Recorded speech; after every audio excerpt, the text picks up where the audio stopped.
ఖమ్మం జిల్లా Congress party parliament ఎన్నికల ప్రచారం ప్రారంభించిన రాష్ట్ర కాంగ్రెస్ నాయకులు డాక్టర్ మట్టా దయానంద్ త్వరలో జరగనున్న పార్లమెంట్ ఎన్నికల్లో ఖమ్మం కాంగ్రెస్ పార్టీ పార్లమెంట్ అభ్యర్థిగా రామసహాయం రఘురాం రెడ్డిని ముఖ్యంగా సత్తుపల్లి నియోజకవర్గం నుండి అత్యధిక మెజారిటీతో గెలిపించాలని కాంగ్రెస్ పార్టీ తరపున మనమందరం కలిసికట్టుగా గ్రామ నాయకులు కార్యకర్తలు ఐకమత్యంగా పనిచేయాలని ఆయన కోరుతున్నారు. అర్సలపాడు గ్రామంలో ఏదైతే పంచాయతీ మన పార్లమెంట్ ఎలక్షన్స్ ఉన్నాయో దాన్ని దృష్టిలో ఉంచుకొని సలహా సమితి ఏర్పాటు జరిగింది. దాదాపు మనం పార్టీతో సంబంధం లేకుండా అభ్యర్థులతో సంబంధం లేకుండా దాదాపు 25 రోజుల నుంచి మనం ఈ ప్రచారం మొదలుపెట్టాం. ఎందుకంటే టైం చాలా తక్కువ ఉంటుంది కాబట్టి ప్రతి మండల మీటింగ్ కూడా మనకి అన్ని మండలాల్లో కూడా 5 మండల మీటింగ్ పెట్టాం, మున్సిపాలిటీ మీటింగ్ కూడా పెట్టాం. అట్లా కాకుండా దాదాపు ఒక 20 రోజుల్లో కూడా ఈ పార్టీ కంప్లీట్ అయిపోయింది కూడా. కాబట్టి ప్రతి ఒక్కళ్ళు కూడా ఏదైతే పార్లమెంట్ ఎలక్షన్ నుంచి అభ్యర్థి రామసహాయం రఘురాం రెడ్డి గారి గురించి మన అందరికీ తెలిసిందే.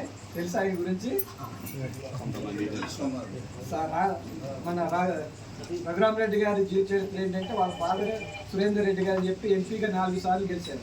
అలాగే ఎమ్మెల్యేగా 5 సార్లు ఉన్నారు. వాళ్ళ భూముల నుంచి రైలు వెళ్ళాలంటే 20 నిమిషాలు పట్టింది ఫాస్ట్గా వెళ్ళాలంటే. పంట భూముల నుంచి అంత టైం పట్టుంది అనమాట. అన్ని వేల ఎకరాలకు ఆసాములు. అయినా సరే వాళ్ళకున్న ఆస్తులు అందరూ కూడా హాస్పిటల్స్ కానీ, కాలేజెస్ కానీ, స్కూల్స్ కానీ, ఎండి ఆఫీస్ కానీ, ఎంఆర్ ఆఫీసులు కానీ అన్నిటి కూడా దానం చేశారు. వాళ్ళ దగ్గర ఉన్నాయి కూడా. అంటే అంత మంచి కుటుంబం నుంచి వచ్చిన రఘురాం రెడ్డి గారిని మనం అందరూ కూడా ఎంపీగా ఎన్నుకోవడం అనేది మన బాధ్యత. అలాగే మన శ్రీనివాస్ రెడ్డి గారికి కూడా విఎం కూడా ఆయన. కాబట్టి ప్రతి ఒక్కళ్ళు కూడా అసెంబ్లీ ఎలక్షన్ ఎలా కష్టపడ్డారో ప్రతి ఒక్కళ్ళు కూడా పార్లమెంట్ ఎలక్షన్ అలా కలబడ్డాలి. ముఖ్యంగా మన విలేజ్ మనం అనుకున్నట్టు అసెంబ్లీ ఎలక్షన్లో ఇక్కడ దాదాపు 200-300 మెజార్టీ వస్తుందనుకున్నాం. అది తగ్గింది. అంటే దానికి కారణాలు కూడా ఏంటంటే కుల రాజకీయాలు పనిచేసి, ధన రాజకీయాలు పనిచేసి, బెదిరింపులు అవి అన్నీ కూడా పనిచేసి మనం తీసుకొచ్చారు. కానీ ఈ టైం ఏంటంటే మనకి ఆ ధన రాజకీయం పనిచేయదు, కుల రాజకీయాలు పనిచేయదు. కాబట్టి మన ప్రజల్లోకి వెళ్ళి మనం ఈ 4 నెలల్లో కాంగ్రెస్ పార్టీ ఏం చేసిందని ప్రజలకు ఇవ్వద్దేశారు. ఎందుకంటే మనం చేసే కార్యక్రమం వాళ్ళ కళ్ళ ముందే ఉంది. ఒక ఇంటికి వెళ్తే కరెంట్ బిల్లు కట్టే పని లేదు, బస్సు ఎక్కితే లేడీస్ టికెట్ కొనే పని లేదు, గ్యాస్ వంటగది వెళ్తే గ్యాస్ 500 వస్తుంది. అలాగే ఏదైనా హాస్పిటల్కి వెళ్తే 10 లక్షలు వస్తుంది. అదే రైతు రుణమాఫీ కూడా మనకి త్వరలో. ఎందుకంటే ఒకేసారి ఇన్ని బడ్జెట్లో కూర్చిన పథకాలు కాబట్టి ఒకేసారి చేయడం అనేది చాలా కష్టం. ఎందుకంటే దాదాపు 7 లక్షల కోట్లు అప్పుడు మన మీద ఉన్నది. అయినా సరే వాటి అన్నిటి పక్కన పెట్టి ప్రజలకు ఏదైతే వాగ్దానాలు ఇచ్చారో మన రేవంత్ రెడ్డి గారు అలాగే బట్టి గారు ఇద్దరు కూడా దాన్ని అమల్లో చేయడం అనేది సఫలమయ్యారని చెప్పి మనం అందరూ కూడా నమ్మాలి.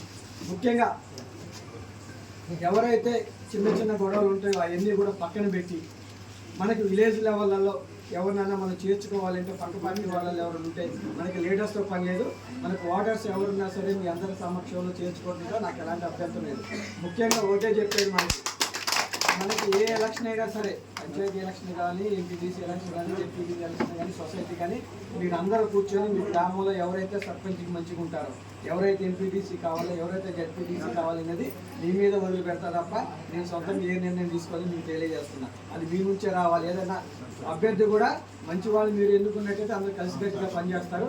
మళ్ళీ అప్పుడు నేను గెలుసు అయిపోయిన వాళ్ళు ఈ ఊళ్ళో తక్కువ వచ్చినాయి, ఆ ఊళ్ళో ఎక్కువ వచ్చినాయి మాకు అనవసరం. వాస్తవానికి మా పని అయిపోయింది.